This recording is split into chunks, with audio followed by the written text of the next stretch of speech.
Welcome to the Graybeard Wisdom Podcast, where host Mark Freeman explores the stories and strategies shaping food service's future. Today's guest is Karen Malody, founder of Culinary Options LLC, brings decades of food service expertise to the evolving conversation around corporate dining. With her deep understanding of menu development, workplace culture, and operational strategy, she explores the ins and outs of where corporate dining is headed. Malody highlights the shifting expectations of employees, the growing demand for wellness-driven offerings, and the operational challenges companies face in balancing cost, quality, and innovation. Her insights reveal how corporate dining is no longer just about feeding people. It's about creating environments that foster productivity, community, and well-being. Let's dive in. Well, hey, Karen, welcome to the Graybeard Wisdom Podcast. How's it going today? Great. Who has a gray beard? Yes, don't we all? Don't we all, right? Getting there. I've done some research and trying to get fake beards to put on people, as I send them, but haven't improved that yet. But anyway, we'll see how that goes. But thanks for joining us, and it's going to be great conversation to have with you about where you've been, where you're going, and kind of some of the things that you've bumped into along the way there. So maybe just start out by telling us a little bit about, your past history. I know you were with Starbucks and now you're with Culinary Options, but maybe give me a little bit of a kind of recap of where you've been on your journey. Well, that's a mouthful, explaining that.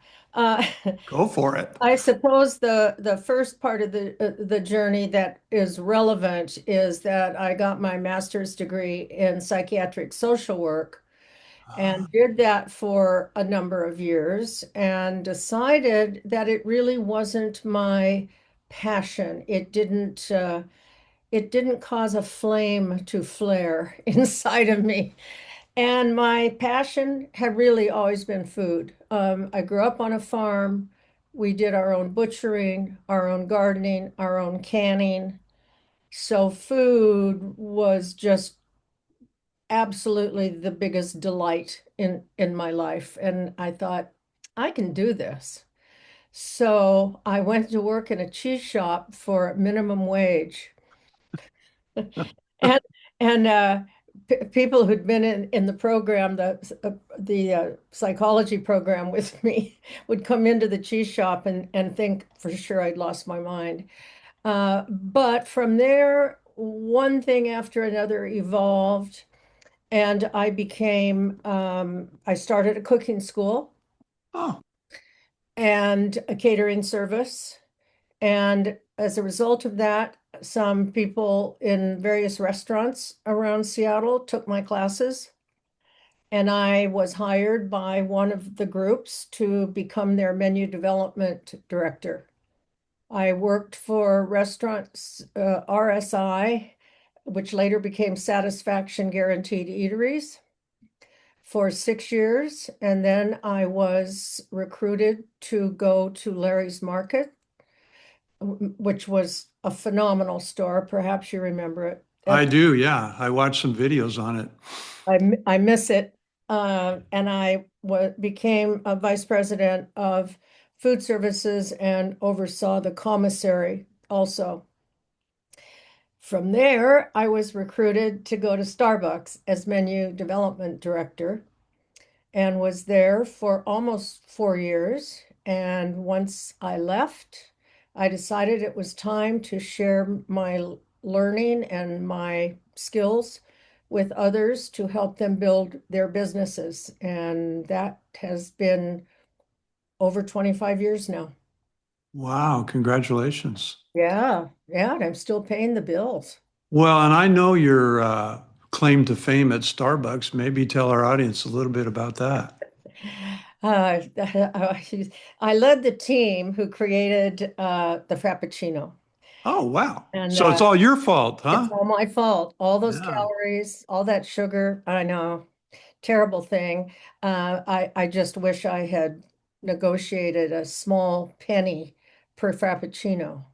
I would perhaps be retired now. I'm sure I would be, as a matter of fact.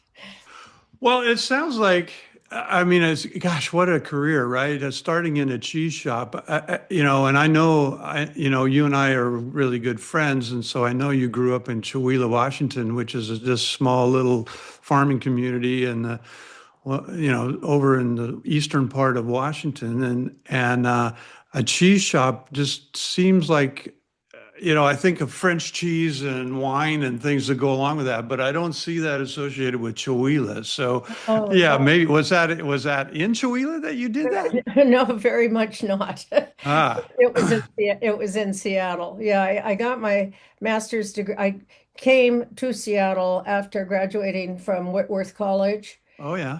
to complete my master's over here at the University of Washington.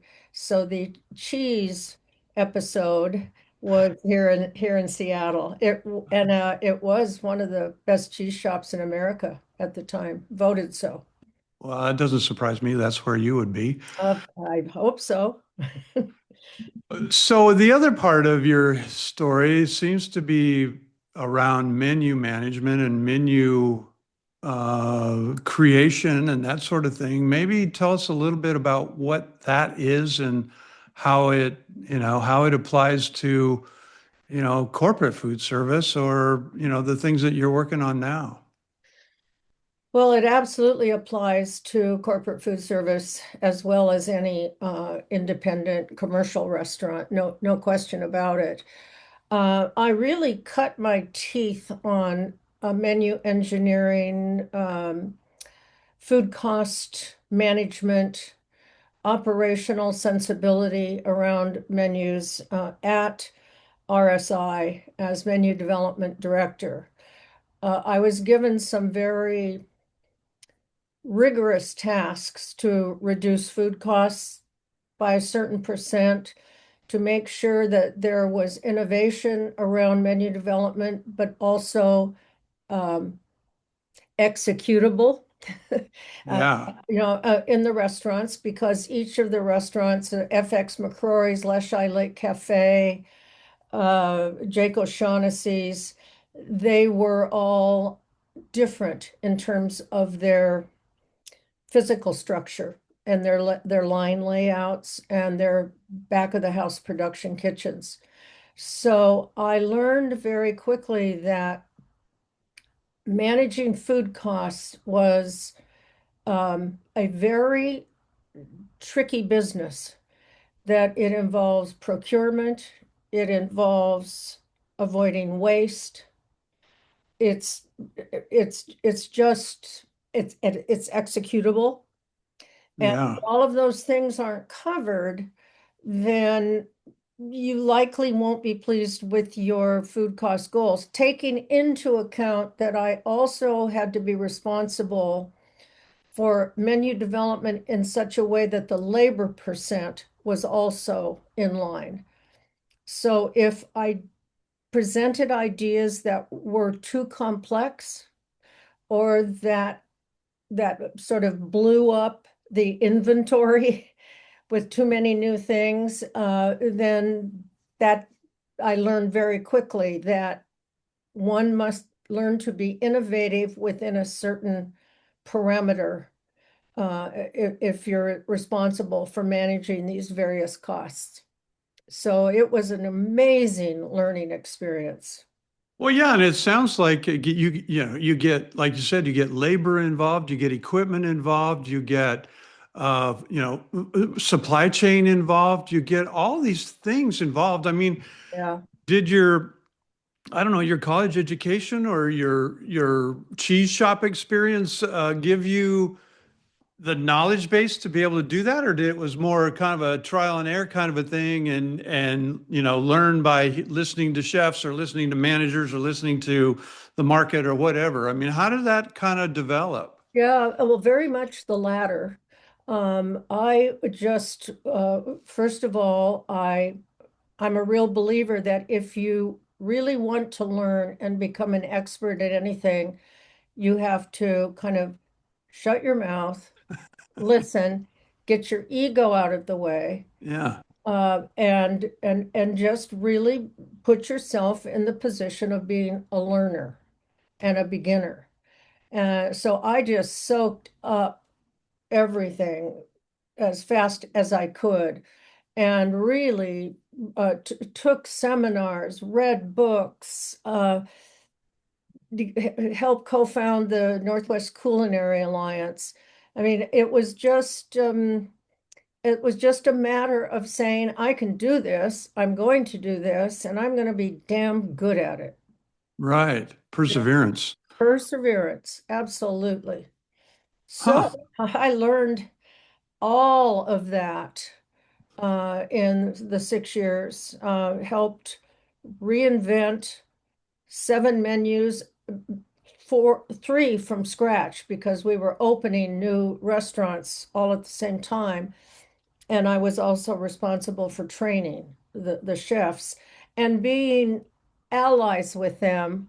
Uh, I Yeah. worked with some amazing chefs over the years. I really have. And once they realize that I'm there to support them and not compete with them, because as I've asserted for years, being good at menu development and even recipe creation and documentation is not exactly the same skill as being a great chef or kitchen manager.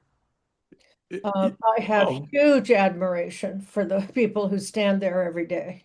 oh yeah, and totally. I mean, their passion is, getting the food from its raw state to its cooked state, if you will, and Yeah. the whole idea about, spreadsheets and, PowerPoints and all that kind of stuff is really not what they're happy with. And so you probably filled a gap for them that, that took a little bit of a load off of their plate, if you will. And so maybe I don't know. Tell us how did you manage all of that? Because chefs aren't necessarily known for their friendliness to outsiders, you know?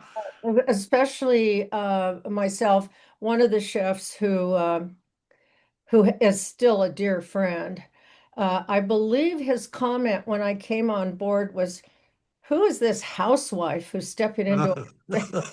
He says, I tease him about that today. I bet. But you're right. In a way, I was a liaison between the owner and the chef and the line cooks who had to stand every day to execute whatever I created. So I got them involved in the creation process. I provided them with logic for the menu items that I was suggesting.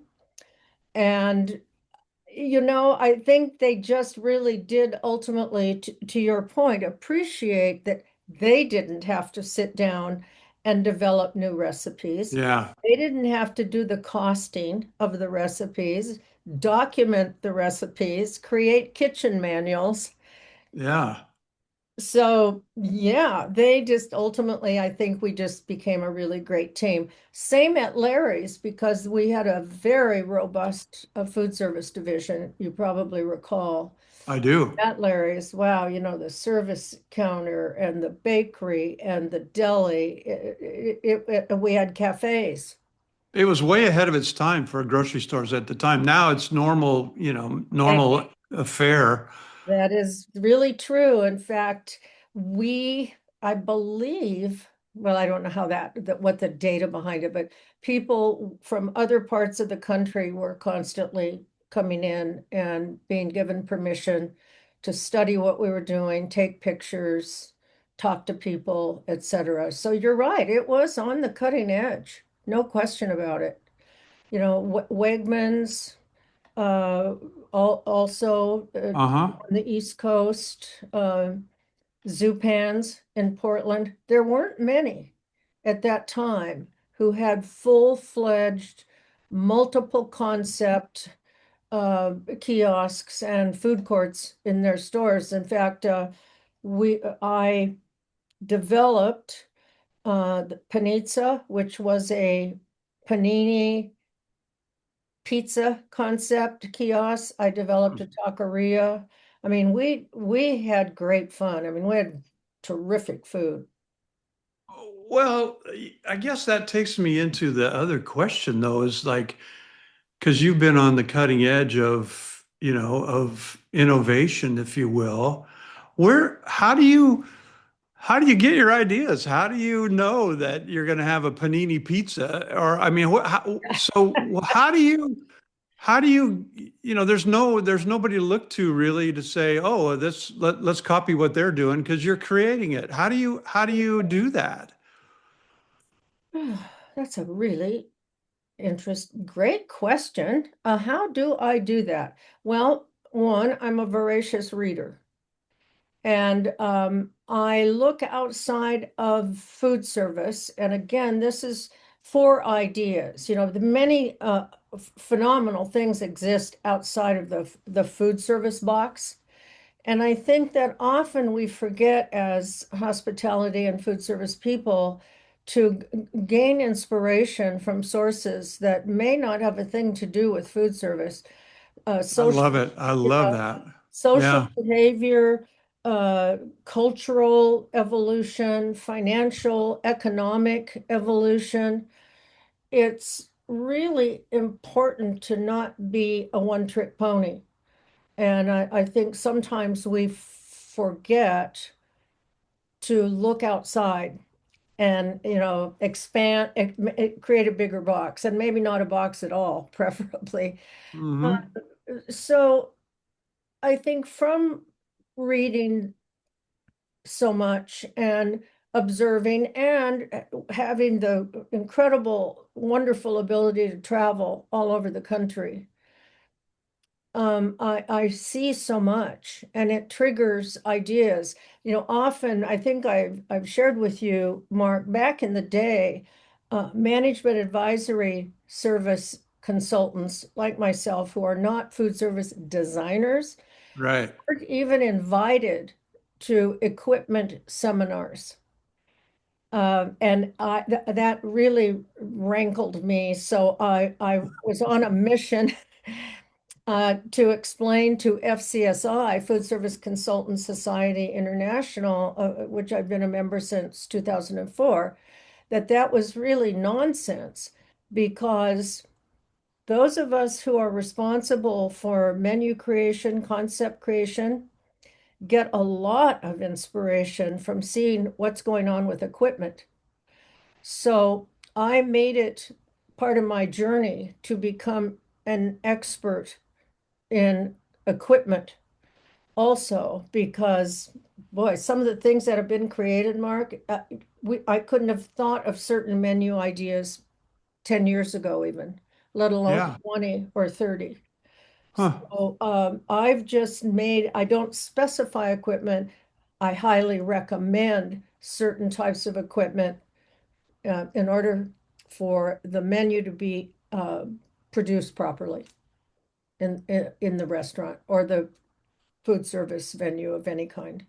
Yeah. Yeah. And I want to explore the equipment piece of it in just a second, but you bring up, how you get ideas and that sort of thing. I mean, so maybe what are two or three things that you're thinking about now that our audience might say, "Oh, I could include that in my operation," or that's a great idea. Maybe hit on a couple things that spinning in your head now from the observations that you've done, and just to stop for a second and say, I totally get what you're talking about is you got to get out of the food service world to see what's going on in other parts of the world to be able to then bring whatever you learn back into food service, right? I mean, that's a little bit of how I approached my dream stage when I was at Microsoft, right?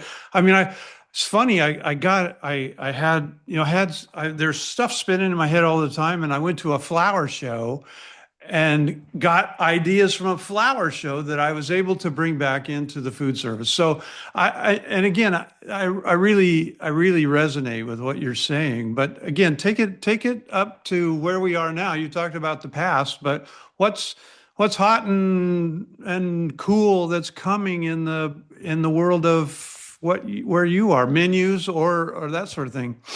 Well, Boy, that's let me see if I can unpack that.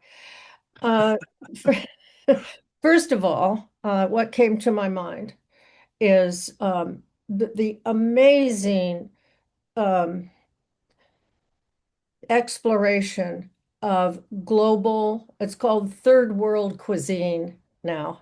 That Okay. it gets renamed all the time. The flavors, textures, etc., that are authentically present in so many global cuisines. That is street food also. Yep. Yep. It's just amazing. And that is so when you really think about the types of breads and wraps that are available around the world Oh and yeah. how you can use them as the container Yep. for a sandwich and what you can put between those pieces of bread, it's endless. And you can really keep your equipment package at a minimum. As we've discussed before, the bigger a menu, higher food costs, more equipment, and often more space. Uh-huh. So this containment of menu content and really precise focus. So the guardrails are really clear and you don't go off into nacho and teriyaki land, right? Yep. Yep. But I really want to point something out. All this discussion today about multifunctional equipment, it can be, many things can be multifunctional, but it's not multifunctional if you only use your combi oven to steam. Right. So to truly make something multifunctional, you have to learn and understand everything that piece of equipment can do. So it's education around the capacity of equipment that I feel is still an Achilles heel in our culture. So that's number one. Understand what that multifunctionality is, Yep. and then look at your production schedule so that you can time what that piece of equipment needs to do. So, in other words, it can't be multifunctional if you need it to do four different things at the same time. So it's often I find still that chefs do not always view their kitchens as basically a production center, a food manufacturing center. So Yeah. it isn't about this piece of equipment and this piece of equipment and this. It's how do they work together and how do you optimize what labor you do have in such a way that you can do more with less. A great example, if you've got a combi oven and a blast chiller freezer, it's how you use those two pieces of equipment together that allows you to batch your production and save labor if you really sit down and work it out. And I have helped some people do that because they have to look at production in an entirely different way. Well, yeah. And I mean, you hit a key point with training. And I equate it, like I said, I get away from food service once in a while. So I have a wood shop at my house and I have to know how those machines work so that I can produce whatever it is that I produce. If I don't know how the machine works, but the way that I learned in my wood shop is by doing it, right? And I guess and you talked about training with, let's say, a combi oven. A combi oven is multifunctional, no question about it. And Yeah. so how do you okay, you drop the machine in the kitchen and then say, okay, chef, have a great time. I mean, how do you get them to, number one, want to learn, and then also then learn how to operate this equipment as you put it in? Boy, it is truly in my mind, Mark. I call it the Achilles heel. It's the weak spot. You know, the food service industry is very complex. There, you've got the dealer designer, the kitchen equipment um, contractor, the architect, the rep groups, and much of the time, operators don't even know who to call when. Yep. So I will often be the person who sees equipment being underutilized because I'm out in the kitchens working um, from a culinary perspective most of the time. Uh, you're right, and that's exactly how it happens most of the time. So the designer specifies a piece of equipment. Let's stick with combis.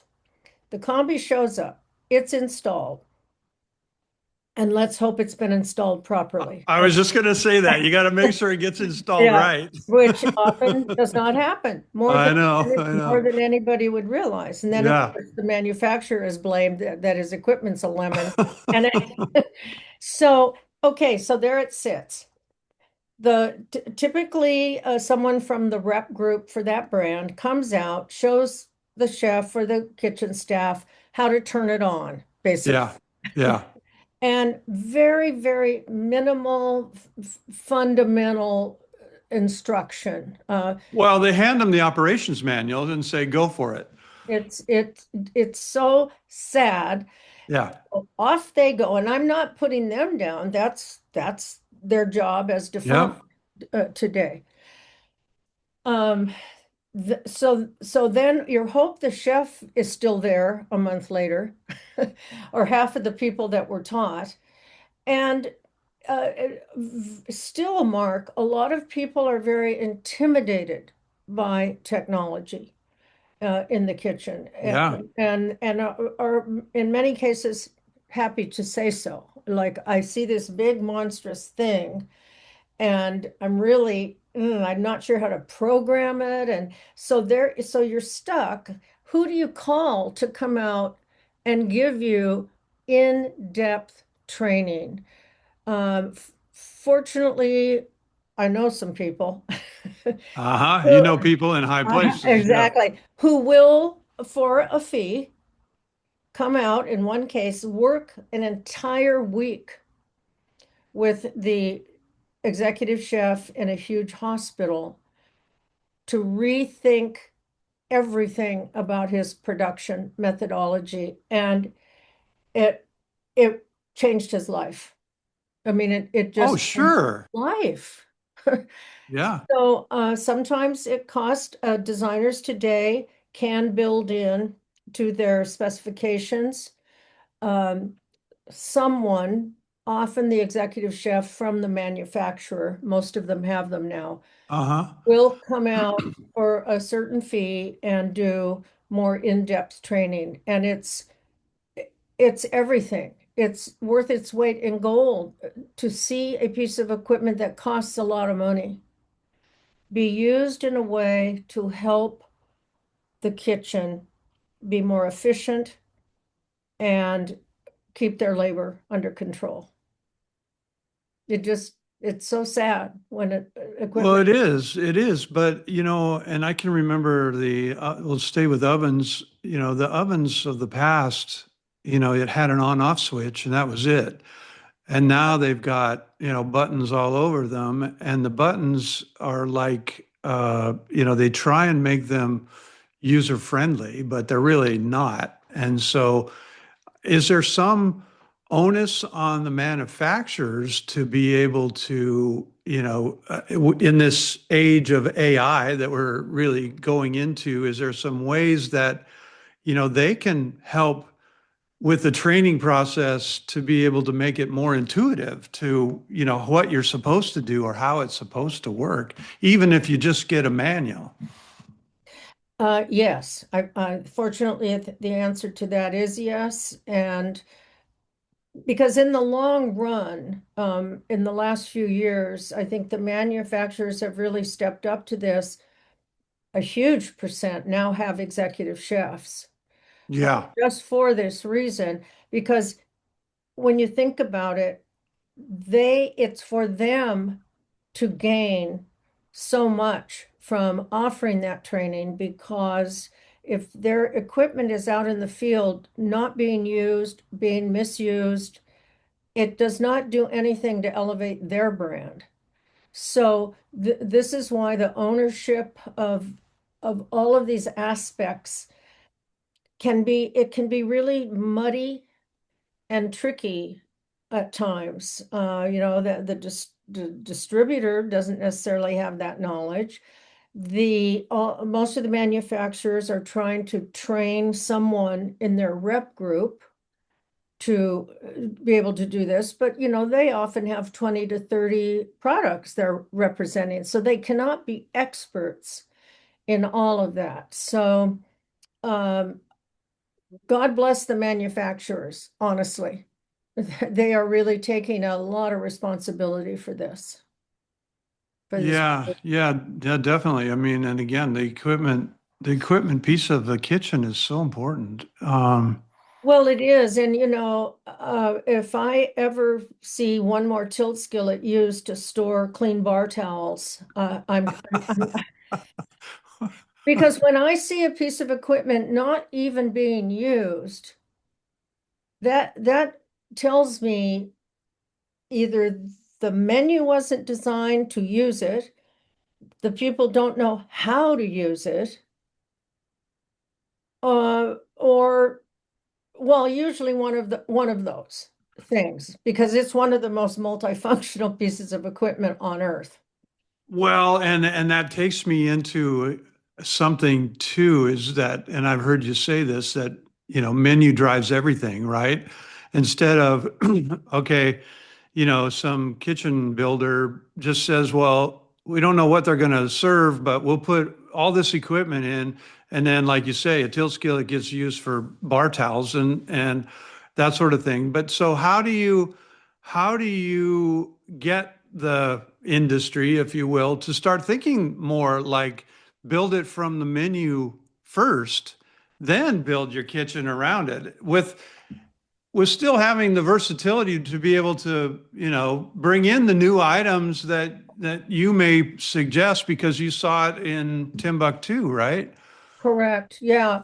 The well, I guess you keep harassing the industry as I have around this topic, because I really care about the people in kitchens worldwide.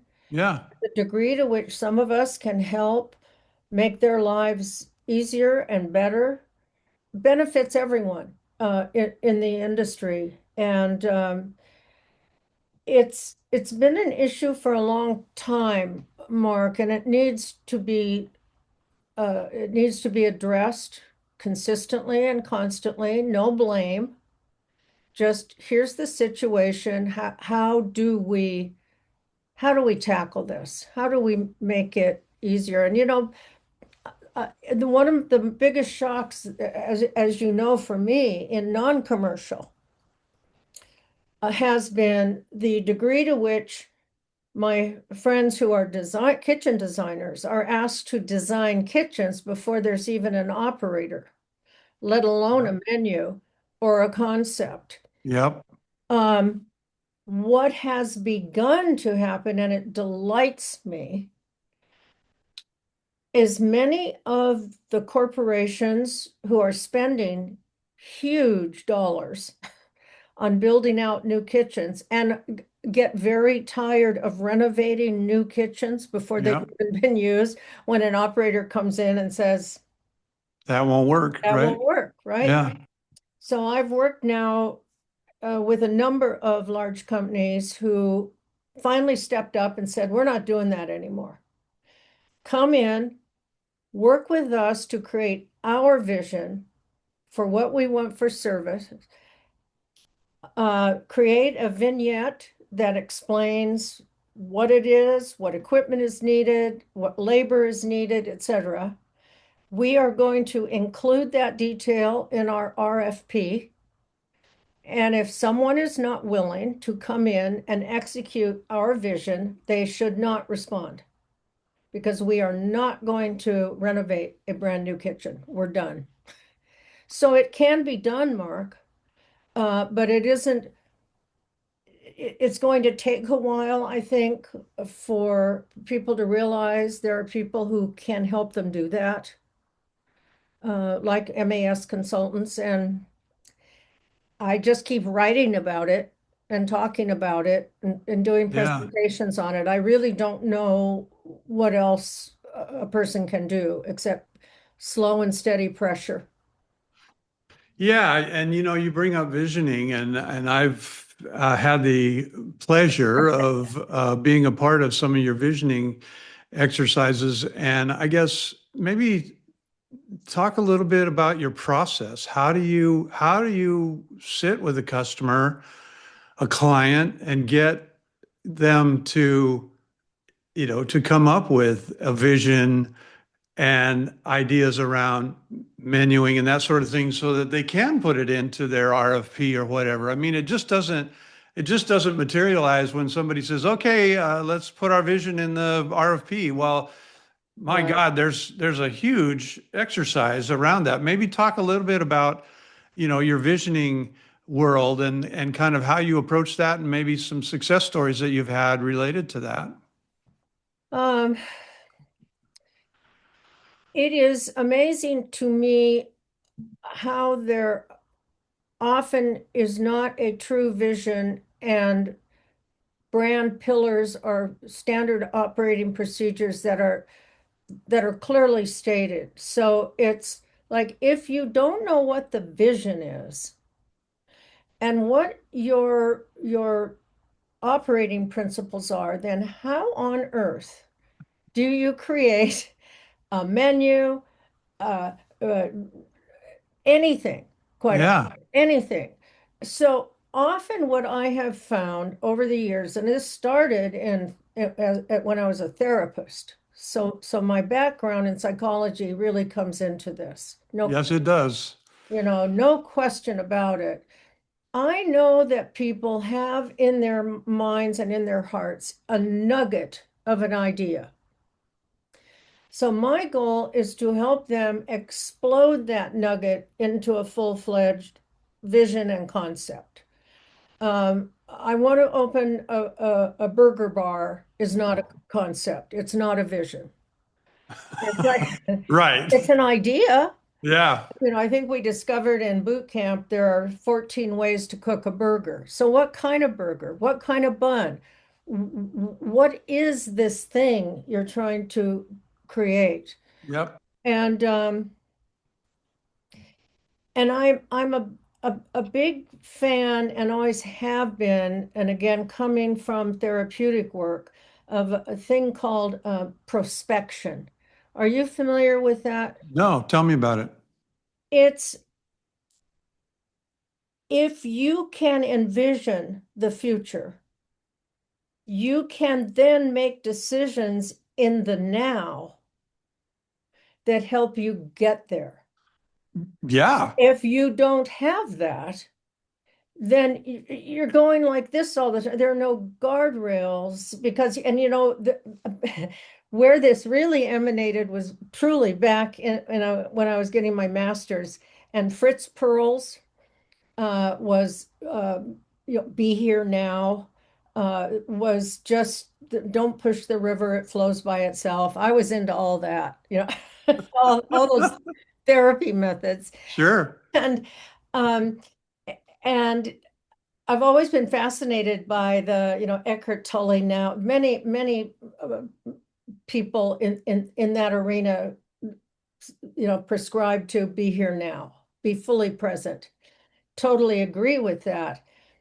Yet, if you don't have prospection as to where you're trying to get, then you can't make informed decisions in the now that help you get there. Yeah. You're just all over the place. Sure, let's Well, put it on the menu or whatever. It's just crazy. yeah, and I totally get that, but I would say 90% of clients probably have no clue what that future even what it creates or what could be created. How do you get them to think out of the now and into the future? What's the process to get them there?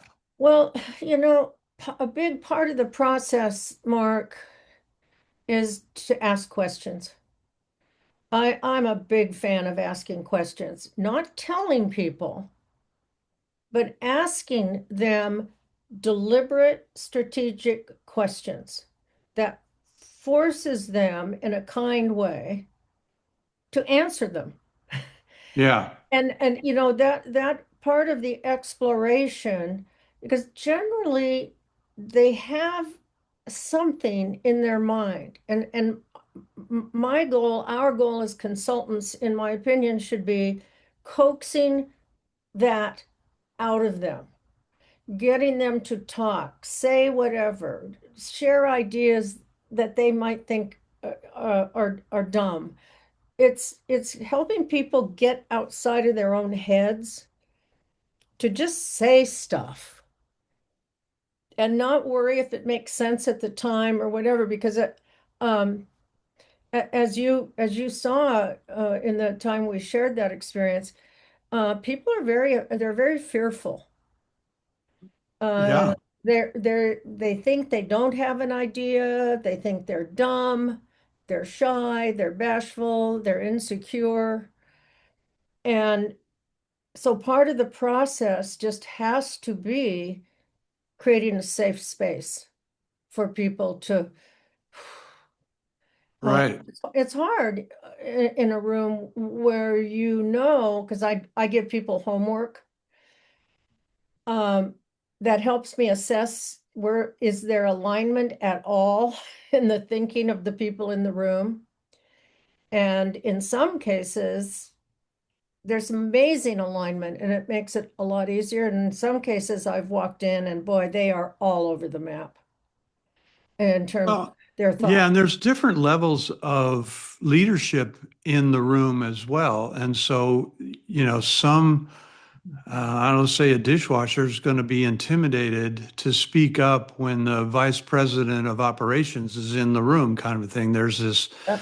There's this structure that intimidates people. And again, I think the hard piece of it, or the strategy, if you will, is those people, they have some great ideas, right? Oh, And man. it's just getting them out. And then all of a sudden the VP of operations says, "Oh, right, that's, and you create this environment where there's can be back and forth between these different levels of leadership, right?" Yes, absolutely. And as a facilitator of those sessions, I have to be very conscientious. Um, a couple of times over the years, I have called a break and have had a little walk Yeah. with the leader, who, despite the rules, is inhibiting process and inhibiting the ability for people in the room to feel safe. Uh, Yeah. it can't work that way, because if everyone is not able to realize there's no one in the room that's more important than anyone else, um, it can brew trouble. Well, and sometimes that's the breakthrough that the team needs, is that to get rid of those levels and just talk to each other and listen to each other, right? Yeah, it was so great this year at boot camp, uh, food service design boot camp, Mark. I asked everyone who was beginning a project or in a project to write down what the vision is for the project. Okay? And you could see it was like, Yep. okay, so that was fine. Then I explained what a powerful vision statement includes, or how inspirational it can be. And Yeah. then I asked everyone to rate on a scale of 1 to 10, 10 being hit all the buttons, inspiring, et cetera, to rate their vision statement. And the highest score was a 4. Right. So what they realized is, building a new cafe on campus is not a vision. That's a task. Right. No, well, then what are you going to do? Is it going to be cool? And why would it be cool? And what can you do in that new place to create a wonderful experience for people? And and to help people understand they have the power to do that. Well, yeah, and I think about in the corporate world, every corporation has a vision, a mission, all of those pillars, all those kinds of things, right? But I would say, again, about 90% of the population doesn't know what they are or how it plays, how the words play out in actions, right? I mean, so Exactly. there must be some part of what you do that gets that information out as well so that people start to understand, oh, we do have a culture here and and it's maybe built around pizza or it's built around spaghetti or whatever the menu item might be, right? Is Right. the diversity in the workforce and all those kinds of things play into the menu, right? So I Oh, guess boy. the company culture definitely has a role in this. It's enormous. In fact, I usually have a slide at the beginning of all my work that covers what the company vision and mission and pillars are. Which Yeah, so I do a lot of research on the company before I go into the sessions because two important points. One, often people working in the company have never looked at the website or understand what their company is about. right. Secondly, it is very important to align the vision for food service with the vision of the company. It's a lot easier to sell a program up to leadership if it rings the bells of the vision and mission of the company. It's Exactly. in fact, it's essential. Yeah. Yeah, definitely. And to me, what comes to mind on the flip side of that is that, companies like the Ritz-Carlton, they have they have a mission, and I don't know, it's five or six, pillars, and each employee is required to carry those pillars in their pocket and then they get checked. And so apparently, I don't know how it works, but if they don't have their card, have some discussion about, their culture and that sort of thing. So it's to me, it's so important to Ritz-Carlton to have their culture strong is that they require things like that, right? So there's this spectrum of from there to down to nobody knows what the or a company doesn't even have one, No, kind of a it's thing. true. It's true. I think a lot of companies need to have a visioning session Yeah, without question. And in fact, I think that in a couple of cases, I can think of the work we've done in the food service department and dining services that have really triggered action in other departments. And it's sure. like, hey, we've done this, and well, you know what? We can do this too, which is great. I love seeing that.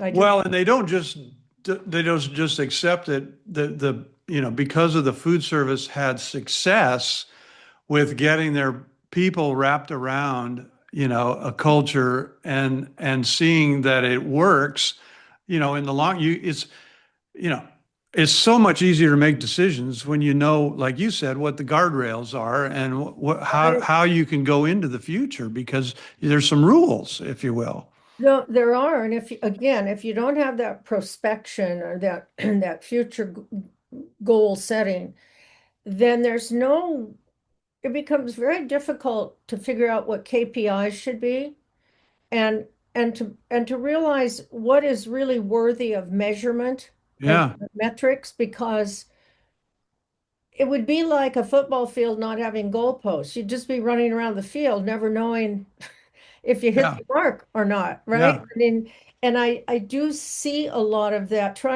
I see managers trying to hold people accountable for things that have never been documented. Maybe the person who's being measured didn't even realize the why behind the KPI. So, Yeah. I mean, you've got to connect all these dots or people won't get it. People need to know the why.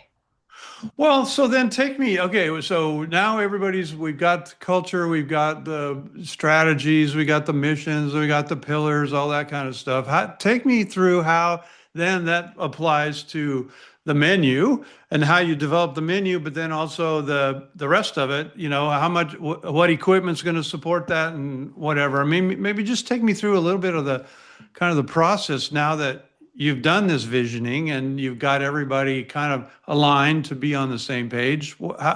How does that play into them then thinking, okay, future looks like this, that we should have tacos instead of, I don't know, mimosas or, whatever. Well, often one of the parts of the process of visioning is becoming more clear on who are your customers. Uh-huh. You know, often that hasn't been taken into consideration as much as it needs to be. Yeah. And especially, the demographics are in constant shift. And of every company, every campus, it's Gen Z now, and then it's Alpha, Yep. and all of that is very important to take into account, especially when you are looking out at a vision. Many things need to be taken into consideration. Like who are we feeding on a campus in 5 years, let Yeah. alone 10 years? What do I need to be looking at? But a very important thing also, Mark, comes out that I don't want to miss. Out of these sessions, once everyone agrees that there are certain steps that need to be taken, you've got to make sure you've got the right people on the team. Because now you've actually defined Yep. what you're trying to do and what you Yeah. committed to doing. And it helps leaders really evaluate more keenly. Do I have the right people on the team? Yep. Great to have a vision, but if I've got saboteurs, I guess it would be, if you just haven't got leaders on your team, that's kind of an important next step. That's not kind of, that is an important next step. Is Well, and that's a hard one too, oh, because, it's you really know, they worked really well in the old system, but oh, guess what? The system changed, and so now they don't work so well. I mean, classic example that I think of is, from scratch kitchen versus, take and open up a bag and put it on a sheet pan and heat it up. All of a sudden, if you move to a scratch kitchen, you've got to have some skill. And the person who could opened the bag perfectly, but right, then they then right. they can't, they can't cut a carrot, right? Kind of a thing. Exactly. And again, Mark, this is not about good, bad, right, wrong, blame, Right, any of right. that. It's just evolution. Yeah, And I'm also a big believer in what I call high firing, which is there are ways to let people go and really help them gain some new insights and move along in their careers without devastating them and making them yep, think they're just bad people or something. yep, So to your point, and like Simon Sinek says, getting the vision and pillars, it is truly the tip of the iceberg. yeah, Then you have to start really, going down, down, down into the waters of, do you have the right people? How do you begin to shift your menu, um, and still bring your current customers along with you? Uh, are you going to really think seriously about some new food concepts and freshen the menu? And if so, do you have the right equipment in the kitchen and Yeah, do you have the skill set? exactly. I mean, it's not, I think sometimes people might think as they leave a visioning session that "Phew, we did it, we figured it out, we've got these pillars. Now what do we do? So translating all of that into action steps is so critical. And often it's frustrating if our scope of work, my scope of work, a consultant scope of work, doesn't include getting them through that next phase. Well, like you said, that's the key to me, the key phase, right? Is okay, now we know where we're going. How the hell are we going to get there, right? Yeah. And to me, you're right. That's the crux of it okay, we got the guardrails now. We know what we can and can't do, or what we should or shouldn't do. But what do we do? You know? Absolutely. Now, and let's go there for a second. So, even more critically, if the people on the team who need to strategically map that out don't have that ability, Oh yeah. the vision is just going to sit on a poster somewhere. Yeah, it'll look good, and that's where it usually ends up, right? They don't take it to the next step, like Ritz-Carlton, right? I That's mean, right, because now um, uh, you've published what you're about. You've published now what you stand for, but we don't see it. So right. leadership can be Yeah. very touchy about, about this. Well, and the people who participated in the visioning exercise get discouraged because they put all this energy into coming up with this stuff, and now nobody's using it. Nobody's doing anything with it, right? So there's got to be this discouragement factor that goes along with that too. And in many cases, the leader of this particular amenity has four or five other amenities they're trying to manage. So they have to have key people in the right places on the team who have to execute. And I might also mention, Mark, in non-commercial, sometimes I wish was working a little more directly with the food service contractor Uh-huh. because so many of the ideas kind of belong in their court, according to the contract. Please bring new ideas Yeah. to me. Um, so the next best step is to help educate the client to really take seriously that they own the vision for their food service, um, so that they can direct and request things of the operator. Well, and it makes it easier for the operator too, because then the operator knows the rules. They know where the company wants to take their food program, right? It's another just, I think, tragedy. And you've been in corporate for services for many years. Is when we need to go out for RFP. This relationship just isn't working. Yep. Okay, well, let's just redo the RFP. What's your vision? What's your mission? What do you want in the RFP that helps you find the right partner? And you realize they don't have one, or and they're simply not working in partnership with their current vendor. That's right. So fix it. Yeah. It's kind of like relationship therapy. Well, and that's where it goes back to your psychology training, right? Yeah. Yeah. Negotiate, get it out in the open, figure out what's going on, take responsibility for the relationship. This is just Very highly, yeah, we could go on for days, Karen, as I you know. well know, but I got to kind of wrap this up. But it's been a really interesting conversation, and wow, it's not cookies and French fries.